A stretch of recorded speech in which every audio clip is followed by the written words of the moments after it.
Du coup, je suis donc Marianne Maximi, députée de la France Insoumise, et là je suis présente devant l'Assemblée nationale en soutien à une action de dernière rénovation.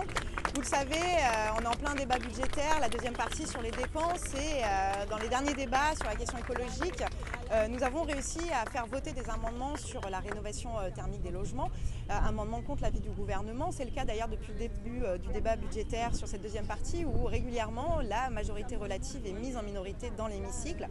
Et vous l'avez vu, les 49.3 n'arrêtent pas de pleuvoir sur l'Assemblée.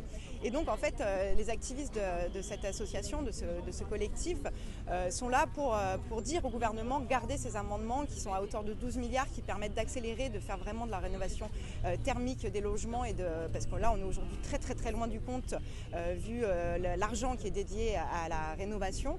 Et donc ils sont là pour alerter à la fois l'opinion publique mais aussi montrer le soutien aux députés qui travaillent sur ces questions et mettre la pression évidemment sur le gouvernement pour que s'il y a 49.3, ces amendements soient gardés. Alors il y a beaucoup de journalistes aussi qui nous posent la question est-ce qu'on est d'accord avec les modes d'action de ce collectif.